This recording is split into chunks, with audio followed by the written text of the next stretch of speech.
Hai, assalamualaikum warahmatullahi wabarakatuh. Oke guys, kembali lagi dengan aku Safana dan Daniro di episode keberapa ini ya? Keempat bukan sih, kalau nggak salah ya. Di mata kuliah penulisan berita dan artikel. Kebetulan minggu kemarin itu di kelompok aku, kelompok 2 menjelaskan tentang cara tepat peliputan berita dan artikel. Nah, aku menjelaskan bagian apa yang waktu aku presentasikan aja kali ya, tentang cara penulisan artikel itu ada apa aja sih. Nah, sebelumnya nih aku menjelaskannya itu nggak nganggur aja ya, aku sekalian mau make up untuk acara pertemuan alumni. Oke guys, kita langsung ke pembahasan aja ya. Jadi cara menulis artikel itu ada 5 nih teman-teman yang harus kita menentukan nih. Yang pertama yaitu menentukan topik. Kita langsung membahas aja ya, apa aja sih yang bisa kita menentukan topik. Jadi ya teman-teman, dalam menentukan topik itu kita harus dapat memilih topik yang menarik tentunya gitu ya, yakni yang berguna juga atau memberikan sumbangan pengetahuan baru bagi masyarakat atau halayak gitu melalui media. Entah itu ya media, biasanya apa, artikel, media sosial gitu ya, media online gitu. Nah, jadi teman-teman nih, topik juga selalu berhubungan dengan judul artikel yang akan kita buat. Oleh karenanya teman-teman, judul pun harus kita siapkan gitu. Jadi si topik itu kita mencari topik yang menarik dan menjadikan judul yang ini yang sangat menarik bagi orang dan terus berkesinambungan gitu ya. Nah, terus nih teman-teman, kita menentukan topik atau judul artikel itu tidak ngasal gitu ya. Ada 3 nih kriterianya, yaitu menarik dan baru. Maksudnya itu menarik dan baru di sini tuh bagaimana sih? Maksudnya itu jadi ya teman-teman, judul harus bersifat menarik perhatian seseorang dan belum pernah dipakai oleh penulis lain tentunya. Sebaiknya judul dikaitkan dengan permasalahan inti dari artikel tersebut gitu ya teman-teman. Dan adapun yang kedua tidak panjang. Jadi maksudnya itu tidak panjang di sini itu yaitu membuat judul artikel yang tidak terlalu panjang. Contohnya seperti yang saya jelaskan ya.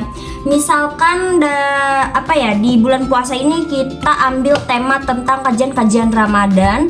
Judul seperti judul artikel kelompok kami yang pijar kelompok 2, yaitu 6 hal yang dapat menghapus ganjaran puasa gitu maksudnya. Jadi nggak usah panjang-panjang hukum Islam gini nggak usah gitu ya teman-teman ya. Terus selanjutnya itu mempunyai relevansi. Apa sih relevansi? Yaitu keterkaitan yang tadi tuh saya jelaskan. Maksudnya yang keterkaitan itu ya si judul dengan si artikelnya gitu. Jangan ini artikelnya tentang apa, isinya tentang apa, jangan gitu ya teman-teman ya. Jadi harus berkaitan gitu. Nah, terus yang kedua nih teman-teman, yaitu menentukan tujuan artikel. Jadi ya, tujuan artikel juga teman-teman berhubungan dengan jenis dan cara pembuatan artikel kita gitu ya. Dan adapun 5 jenis nih ya artikel yang menentukan tentang tujuan artikel gitu ya. Yang pertama apa sih gitu? Yang pertama yaitu eksploratif, yakni artikel yang mengungkapkan fakta-fakta yang berdasarkan kajian penulisnya gitu ya teman-teman ya. Terus adapun yang kedua eksplanatif. Nah, yaitu menerangkan dengan paham sepaham-pahamnya kepada para pembaca. Jadi tentunya tujuan membuat artikel itu ya untuk membuat seakan-akan para pembaca yang tadinya tidak paham menjadi paham gitu ya. Terus ada juga yang ketiga yaitu deskriptif, adalah artikel yang menggambarkan suatu permasalahan yang terjadi di tengah masyarakat yang baru-baru ini gitu ya. Sekarang apa sih yang tenar? Sekarang apa sih yang sekiranya sedang memanas di negara kita gitu. Itu dia jadikan artikel gitu, atau enggak tentang bulan Ramadan yang sekarang ya kita buat kajian-kajian tentang artikel bulan Ramadan gitu. Jangan kita mencontohkan tentang zaman-zaman SBY apa gimana. Tidak gitu ya, zaman Bapak B.J. Habibie gitu, enggak gitu. Kita ya sekarang-sekarang. Kecuali misalnya kita mau mengulang atau flashback gitu dengan sejarah yang lalu gitu ya, atau enggak dengan teori-teori yang lalu, itu bisa aja gitu guys ya. Terus yang keempat yaitu prediktif. Apa sih prediktif itu? Jadi teman-teman ya, prediktif itu artikel yang berisi tentang perhitungan para penulis. Contohnya, menuju Indonesia emas tahun 2045. Sekarang kan masih tahun 2025 gitu ya. Nggak mungkin kan kita udah di tahun segitu 2045, enggak. Jadi tuh seakan-akan seperti perhitungan ramalan seorang penulis gitu ya. Cuma bukan ya ramalan kayak kiamat tanggal segini enggak yang kayak tahun lalu tuh, enggak gitu. Enggak gitu ya teman-teman ya, gitu. Terus adapun yang kelima itu adalah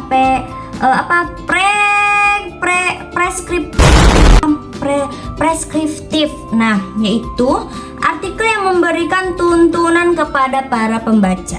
Maksudnya itu gimana? Tuntunan apa gitu ya. Jadi ya teman-teman, maksud tuntunan di sini itu, aku pakai alis, yaitu menuntun seseorang atau seorang pembaca itu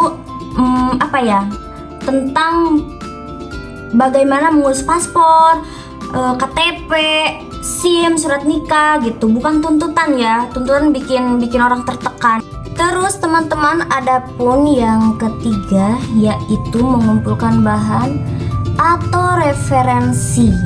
Pasti kita ingin membuat suatu artikel, membuat suatu berita, membuat suatu hal-hal yang perlu kita baca, hal-hal yang perlu kita up gitu ya. Itu membutuhkan suatu bahan ya, suatu referensi. Makanya teman-teman banyakin baca, entah itu baca buku, majalah, surat kabar gitu ya.